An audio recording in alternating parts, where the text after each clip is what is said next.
So here we go.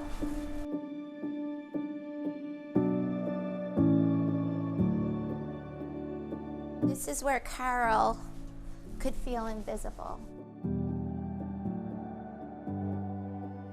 We always talk about how the resident's bed, that's where their world is. Before coming to Isaiah House, this was his world. The reason we're here today is because I wanted you to see this was Carol's life. But because of each one of you, he entered into heaven before he even left this world.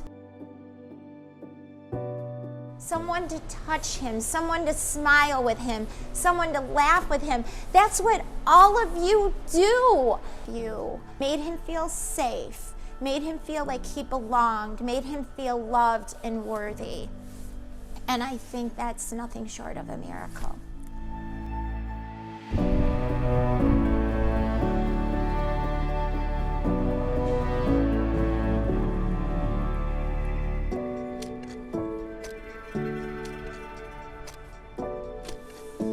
So these are the stairs that Rhonda, with her hip pain and everything, and when we met her, she was like this, going up the stairs.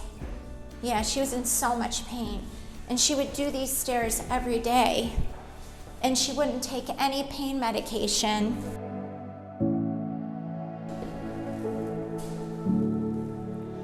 Beyond these doors, this is where we sat.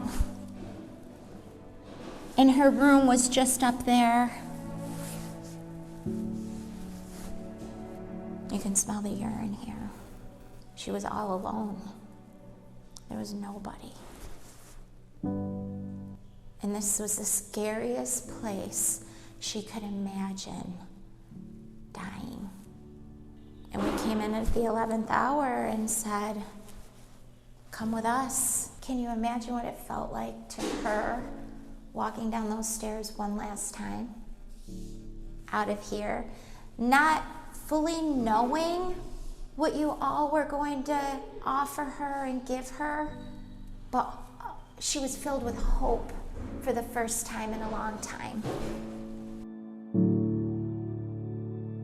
Most of the time when volunteers are interested in volunteering, they're so concerned with what they don't know. Yeah, right. They're more concerned about what they're not bringing, where I try to remind them it's about what you are bringing and the amount of vulnerability involved in taking that first step up the sidewalk. You don't know what's on the other side of the door, what's going to greet you. There's a possibility that you'll walk through that door and you will not be met with the gratitude that brought you up that sidewalk. My mother-in-law was at Isaiah House. It was lovely. And to be on the receiving end of the giving after Annette died, I wrote a thank you note, and I thanked people for thanking it to us like we were VIPs, and I remember saying, like you do for everybody. Yeah. That was amazing. A lot of times I get the accolades for what goes on in this house, but I know what goes on in this house. And to be a patient, to just bathe in the volunteers' essence of compassion and love and tenderness. It's so beautiful to be me and watch each person offer that to another human being. People that walk into this house will say, if the rest of the world could be like Isaiah House, the world would be such a beautiful place. And it's not about being perfect. Sometimes it's the imperfections in each one of us. It's kicking over a glass of water in front of an entire family as your loved one is taking their last breath and feeling like, oh my God, how did I do that?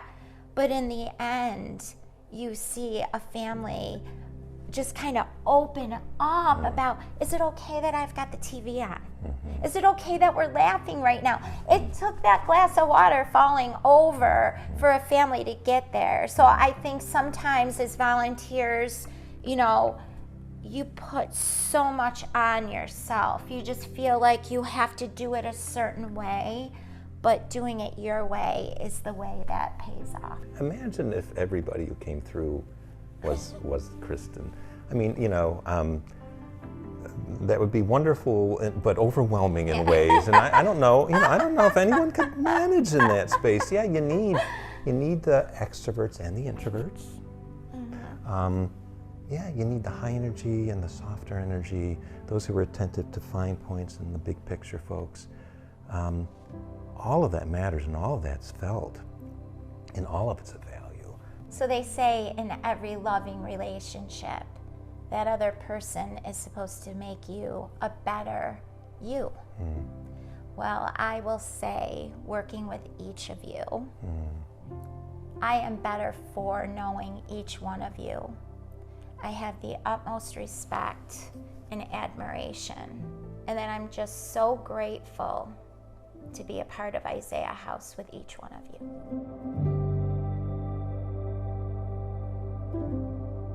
When I heard that my mom was going to a hospice, I think very cold. It was not, it was complete opposite. I mean, every time we went there, we were warmed with hugs and welcoming, and just, I mean, I feel like everyone just went so over the top.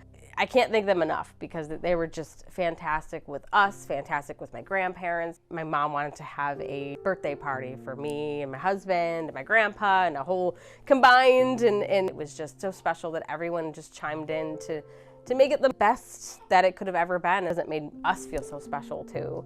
And I know that she wanted that for us as well. It just really made you feel like, wow, like my mom's really getting taken care of here. Like I don't have to worry as much as I was worrying, and everyone was just amazing. I do remember Mary Jo, she was fantastic. Yeah. Remember one of the nights I stayed there so long, I think it was midnight, she was like, I'll drive you home. I was like, are you sure? She goes, yeah, I'll drive. I was like, oh my God, it was so out of the way for her. Yeah. I just like, they felt like a group of family, yes. You know? Honestly, I feel like my mom, that's where she was meant to go. Because I know she always said that, like, I never started living until I was dying, or that. I mean, I've never seen her as happy as she was there. And I know she had a crush on one of the people there. So I do know that came up quite a lot. Remember Rick, don't die? We got engaged in my bedroom. No, hanky panky. She would just say, oh my gosh, they take care of me, and I love this. You know, they really take the time to really listen to, you know, what she had to say, and really cared about her. So in her final days, it really made her feel important. And I think that was probably one of the best things that pretty much anyone really could have gave her. Hi. Oh, we're awake. Oh.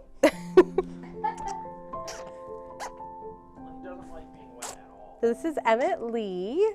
He's almost a month, and we just wanted to say thank you, and we hope you have a wonderful and Merry Christmas.